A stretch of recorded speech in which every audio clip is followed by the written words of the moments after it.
मृत्यु जीवन की ऐसी सच्चाई है दोस्तों जिसे कोई भी झुटला नहीं सकता। और ऐसी ही दुखद घटना हमारे घर घटी है दोस्तों। मेरी मदर इन लॉ का देहांत हो गया है और हम लोग बहुत ही मायूस हैं, मिस कर रहे हैं उन्हें, क्योंकि उनकी जो कमी थी वो कोई भी उसकी भरपाई नहीं कर सकता है। और माँ 90 प्लस की थी और उनकी तबीयत काफ़ी दिनों से ख़राब चल रही थी और वो बेहद तकलीफ़ में थी, बहुत ज़्यादा तकलीफ़ में थी। हम लोगों से उनकी तकलीफ़ देखी नहीं जाती थी और हम लोग इतना भगवान से प्रेयर करते थे कि भगवान या तो उन्हें अच्छे से स्वस्थ कर दीजिए या तो फिर उन्हें मुक्ति दे दीजिए। वो इतनी तकलीफ़ में थी और अभी सारे लोग बहुत दुखी, क्योंकि वो हमारे साथ ही रहती थी और हमें उनकी एक आदत हो चुकी थी। और ये सही बोलते हैं कि बड़े बुजुर्ग का हाथ आपके सिर पे होना बहुत ज़रूरी होता है। वो कुछ नहीं करती थी, बस लेटे रहती थी, तो हमें लगता था कि हाँ, घर में एक बड़े बुजुर्ग का हाथ है हम लोगों के ऊपर। और अब जीवन में एक खालीपन, सूनापन आ चुका है, बिल्कुल हमें अच्छा नहीं लगता है। लेकिन जब सच्चाई अगर देखती हूँ अपने पॉइंट ऑफ व्यू से, तो लगता है कि उन्हें बहुत तकलीफ़ थी और भगवान ने बहुत अच्छा ये काम किया कि उन्हें इस तकलीफ़ से, इस पीड़ा से मुक्त किया भगवान ने। और माँ के जाने के बाद हम लोगों ने सारे नियम बहुत ही अच्छे से करवाए हैं। जैसे जैसे पंडित जी ने बोला वैसे वैसे हम लोगों ने सारे नियम फॉलो किए हैं।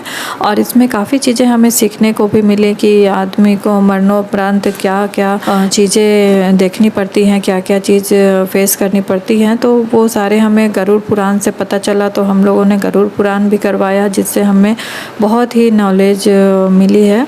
और ये वीडियो मेरे डालने का मकसद यही था कि मैं सारी चीज़ें आप लोगों के साथ अपने जीवन की शेयर करती हूँ, तो मैंने सोचा कि ये भी चीज़ मैं आप लोगों के साथ शेयर करूँ और जो नहीं जानते हैं वो भी इस चीज़ को जानें। क्योंकि किसी के भी मृत्यु के बाद ये 13 दिन का जो कार्यक्रम होता है, इसे ज़रूर करना चाहिए उनकी आत्मा की शांति के लिए। सीखने को मिली कि अपना कर्म आदमी को अच्छा रखना है और कर्म कभी भी किसी इंसान को अपना ख़राब नहीं करना चाहिए, क्योंकि और ये सारा लेखा जोखा भगवान का होता है। भगवान के पास सभी के कर्मों का हिसाब होता है और जब भगवान की लाठी पड़ती है तो उसकी आवाज़ नहीं होती। इसीलिए इंसान को अपने कर्म अच्छे रखने चाहिए दोस्तों। जैसे एक बालक का जन्म होता है और 9 महीने लगते हैं, उसी तरह से ये 9 दिन की प्रक्रिया होती है। हर एक दिन को 1 महीने से काउंट किया जाता है। तो वैसे ही जब किसी भी इंसान की मृत्यु होती है तो वो जीवात्मा आत्मा बन जाती है और इसी आत्मा को पितृ देवताओं में मिलाने की प्रक्रिया होती है 10 दिन में। और मोटे शब्दों में अगर बोला जाए तो ये आत्मा को परमात्मा से मिलाने की प्रक्रिया 10 दिन में की जाती है और 10वें दिन हम इनका सारा कार्य करते हैं और 10वें दिन पिंडदान किया जाता है। और उसी दिन यहाँ सेजिया दान हो रहा है। सेजिया दान हम लोग इसे बोलते हैं, आप लोग इसे क्या बोलते हैं मुझे नहीं पता। तो इस दिन क्या होता है कि हमें सारी वो चीज़ें देनी पड़ती हैं जो उस पुण्य आत्मा को मरणोपरांत ज़रूरत में आने वाली है। ऐसा बोला जाता है कि आप जो कुछ भी यहाँ देते हैं वो उन्हें स्वर्गलोक में प्राप्त होता है।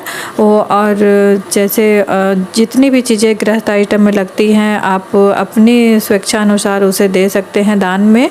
और आज का अमावस्या का ये महादान था, बहुत अच्छा आज का दिन था। तो सारे लोग बढ़ चढ़ के इस दान में अपना योगदान कर रहे हैं। सारी दीदी लोग, ननद लोग दान कर रहे हैं। और हम लोगों ने गौदान भी किया। गौदान महादान होता है और गौदान करने के बाद दोस्तों बहुत ही शांति की अनुभूति हो रही है। मेरे फादर इन लॉ की मृत्यु 7 साल पहले हो चुकी थी दोस्तों। उसके बाद माँ ने बहुत ही अच्छे से घर को संभाला है और दोनों एक पुण्य आत्मा थे। उन्होंने सारी ज़िंदगी लगा दी अपने दूसरों की सेवा के लिए और दूसरों की भलाई के लिए। अब अपने से पहले वो दूसरों के बारे में सोचते थे। ऐसा लग ही नहीं रहा है घर में दोस्तों की माँ की मृत्यु हो चुकी है और सभी लोग बहुत प्रसन्न हैं, क्योंकि सारे लोग जानते थे कि माँ बहुत कष्ट में थी और अपने पीछे एक बहुत भरा पूरा परिवार, सुखी संपन्न परिवार अपने पीछे दोनों छोड़ के गए हैं। और सभी लोग बहुत खुश हैं और प्राउड फील करते हैं कि हम उनके जीवन का एक हिस्सा हैं। और सभी लोग मायूस तो हैं, लेकिन सभी लोग इस बात की संतुष्टि है कि वो उन्हें मुक्ति की प्राप्ति हो चुकी है। बच्चे बड़े सभी प्यार से इन लॉज को माँ बाबा ही बोलते थे।